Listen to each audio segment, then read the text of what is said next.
Assalamualaikum warahmatullahi wabarakatuh. Salam sejahtera buat kita semua. Salam Om Swastiastu, Namo Buddhaya, salam kebajikan. Balik lagi di channel YouTube Afif Safi, pakar bola mengomentari sepak bola dengan kebahagiaan. Bahagia sekali hari ini. Semoga yang nonton channel YouTube Afif Safi, yang like, komen, dan subscribe channel YouTube ini diberikan kesehatan dan makin sukses dalam hal apapun. Hari ini gue mau bahas tentunya seputar pertandingan-pertandingan menarik, terutama di La Liga. Dan ada Real Madrid yang berhasil comeback berhadapan dengan Almeria peringkat 20, tapi kezoliman terjadi menurut gua, nanti bakal gue jelasin ya. Dan ada Barcelona yang pertama menang 2-0, dibalas 2-2, tapi akhirnya bisa menang dengan skor 4-2 berhadapan dengan Real Betis. Itu juga akan gue bahas. Tapi sebelumnya gue mau, dari tadi saya mencari keadilan wasit Real Madrid dan Almeria, tapi kok nggak ada ya. Lah, ini bakal bias. Gue bahas bakal bias tentang Real Madrid yang menang oleh Almeria karena gue fans Barca. Tapi kalau lu sadar, lu emang objektif, lu bisa nonton VT gue, Instagram gue, atau YouTube gue. Kapan terakhir kali gue ngerosting Madrid? Kapan terakhir kali gue ngeritik Madrid? Hampir belum pernah. Semenjak datangnya Bellingham, semenjak formasi Real Madrid berubah, semenjak Madrid lebih variatif lagi melakukan serangan, bagaimana Ancelotti mempelajari lawan di final ketenangannya seperti apa, gue hampir tidak pernah mengkritik dan merosting bahkan Real Madrid. Tapi untuk kali ini mohon maaf, gue setuju dengan back Almeria ketika preskon. Dia bilang bahwa di pertandingan kali ini ada yang tidak ingin Almeria menang. Sorry, gue setuju. Ada perampokan terjadi di situ, ada hal zolim yang terjadi di pertandingan Real Madrid berhadapan dengan Almeria. Gue bahkan bilang Madrid main bagus, bahkan Madrid mainnya bagus banget. Madrid punya potensi juara, bahkan potensi juaranya itu sangat besar di La Liga. Barcelona nggak terlalu ngelawan, ya Atletico nanti bisa jadi kehabisan bensin. Tapi tolong Madrid kalau berbuat zolim jangan terlalu kelihatan. Tapi tolong Madrid kalau mau berbuat zolim, walaupun itu nggak boleh, ya tapi setidaknya jangan sampai jangan sama klub yang berada di posisi 20. Ibaratnya lu punya kekuasaan, jangan semena-mena sama rakyat. Lu punya kuasa lebih, jangan semena-mena sama orang yang nggak punya power.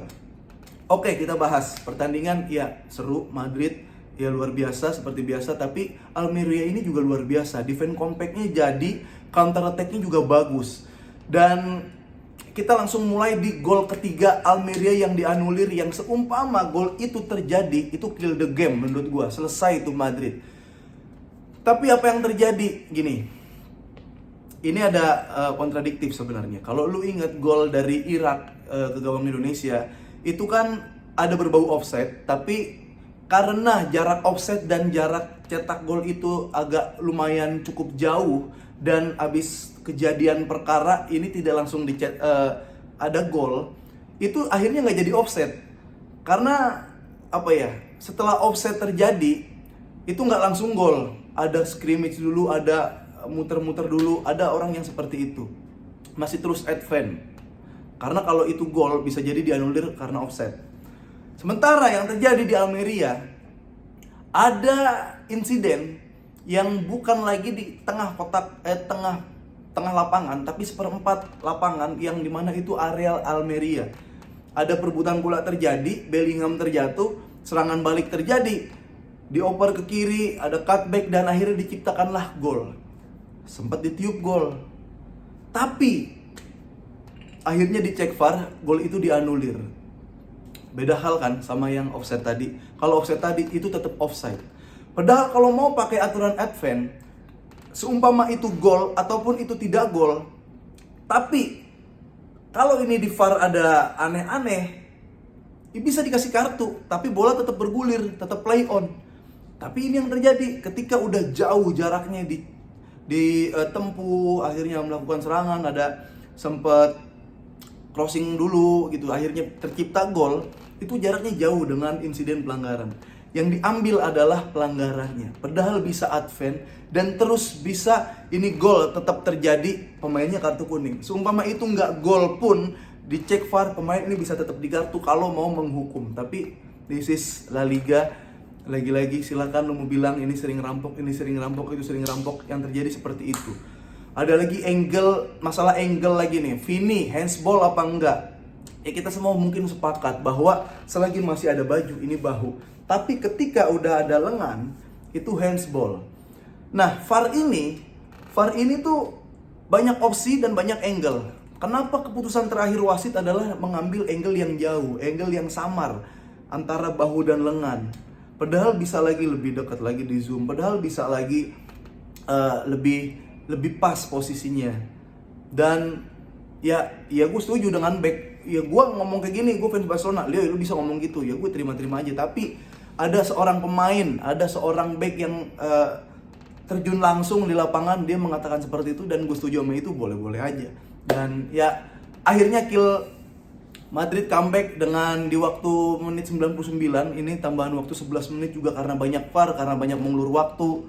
Ya apalah itulah, yang penting Madrid menang. Yang itu gue bilang, gue sepakat Madrid tahun ini juara, main bagus.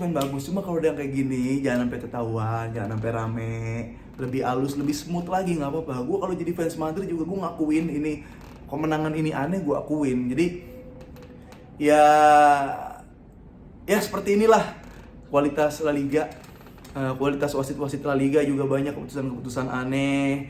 Tahun lalu Atletico Madrid juga banyak tambahan waktu yang panjang, ya namanya juga manusia. Dan ya inilah entertain sepak bola. Nah, sekarang kita ke Barcelona. Barcelona berhasil menang dengan skor 4-2. Yang dimana ketika unggul 2 gol melalui Ferran Torres, Isco membalas di babak kedua dengan 2 gol yang begitu cepat. Gol yang bola skrimming dan gol dari back Barcelona yang menganggap itu offside.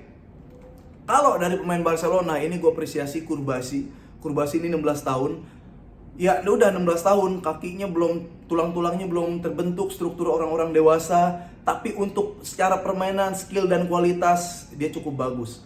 Paling yang harus dibenahi adalah masalah mental dan stamina, karena dia terlihat kram di babak kedua, apalagi setelah gol kedua Isco itu mereka terlihat kelelahan karena emang belum matang. Tapi kalau kita belajar tentang Isco, oke lah kita bisa build up sekarang, oke lah kita bisa cetak gol untuk meliuk-liuk karena ada Lamine Yamal. Tapi proses gol Real Betis ini loh, di situ ada 2 pemain di kotak penalti yang berdiri secara bebas.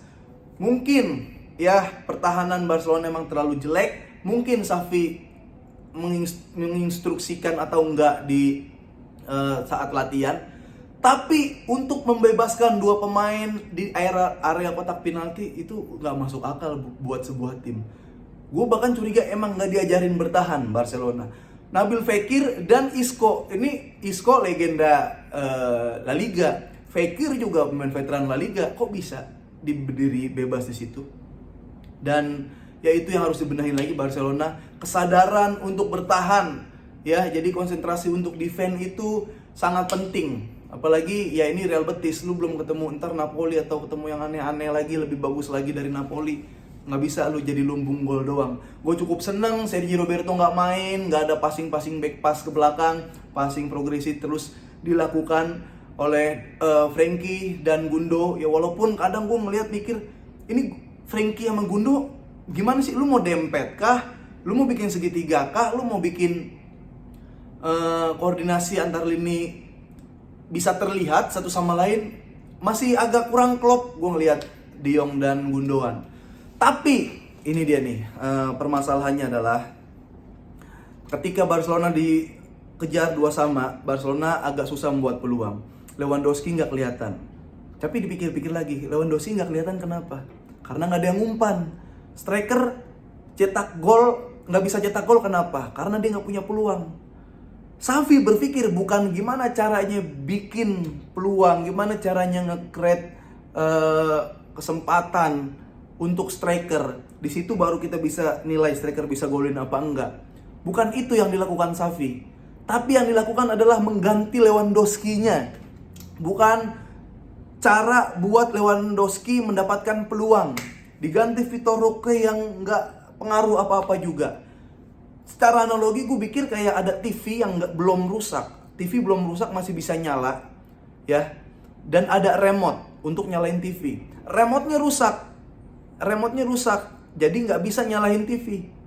Tapi yang diganti adalah TV-nya, bukan remote-nya. TV tetap nggak bisa nyala karena remote-nya yang masalah. Itu yang dilakukan sama Xavi. Vitor Roque nggak bisa ngapa-ngapain. Masukin Joao Felix. Pertanyaan gue kan adalah kenapa nggak mau dimainin Lewandowski bareng Joao Felix? Ada yang jawab, ya mungkin takut ketergantungan Lewandowski. Ya lu ciptain gol dulu sebanyak-banyaknya, karena lu pasti kebobolan sekarang lawan siapapun. Nah, Joao Felix masuk memberikan jawaban. Dia bisa cetak gol pakai kaki luar, bola di efek.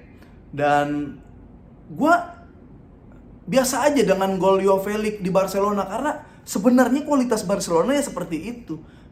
Minimal se-Joao Felix dulu. Ya sekarang kan udah beda situasinya. Kalaupun bukan orang dari luar Barcelona, Joao Felix Portugal, dia pemain Atletico, dia pernah main di Chelsea. Tapi setidaknya kalau lu punya akademi, ya Lamine Yamal itu Barcelona. Karena gue berani bilang, lu boleh nggak setuju, sejago-jagonya Pedri, sebagus-bagusnya Pedri, kalau dibilang hebat mah hebat, dibilang jago mah gue bilang jago banget. Gue nge-tweet di menit 67, Pedri biasanya udah mangap nih, di menit 70 diganti. Jadi intinya, sebagus-bagus apapun pemain yang ada di Barcelona, kalau endurance secara fisik, secara stamina lu masih jelek, lu bakal tetap tertinggal jauh dengan pemain yang biasa aja, tapi dia punya spirit dan stamina yang luar biasa. Ya, jadi unsur sepak bola, unsur olahraga, lu mau capek, kecuali catur, capek otak. Ya olahraga ya capek. Kalau nggak mau capek, ya lu nggak ada apa-apanya sama Bellingham yang jago banget itu. Semua kayak gitu, pemain Barcelona, benchnya pemain muda semua. Ya Pedri segitu doang, menit 70 udah habis Pedri. Fermin juga belum terlalu matang. Ya ada Gavi pun ya belum terlalu matang sebenarnya. Tapi kalau bahas Lamine Yamal, ini pemain setiap pegang bola berubah jadi bola emas, entah dia jadi assist, entah dia bisa shoot on target. Nah, di sisi kanan, gua mendingan Barcelona ini jual Rafinha. Ya, mending cari pelapis Lamine Yamal karena dia bagus daripada ditaruh Rafinha muter-muter jatuh sendiri, pemain asal Brazil tapi bukan skill Brazil. Mending Lamine Yamal di kanan dan cari pelapis Lamine Yamal, dan silakan jadiin duit oleh Rafinha, entah dijual atau dipinjemin atau apa. Jadi itu yang terjadi di Barcelona. Sekali lagi, gue sama Madrid lagi senang-senangnya nonton Madrid, apalagi ada Bellingham bermain variatif, lebih banyak inovasi-inovasi yang dilakukan oleh Ancelotti. Tapi untuk pertandingan kali ini, sorry to say, Real Madrid zolim. Bukan Real Madridnya, wasitnya zolim. Dan untuk Barcelona, lu harus punya kesadaran dalam bertahan. Koordinasi harus diperbaikin lagi. Xavi masih sering aneh-aneh ngambil keputusan. Itu aja. Ya, sampai ketemu lagi di Pakar Bola episode-episode selanjutnya. Jangan lupa like, comment, dan subscribe channel YouTube Xavi. Pakar Bola, mengomentari sepak bola dengan kebahagiaan. Sehat-sehat selalu. Assalamualaikum warahmatullahi wabarakatuh.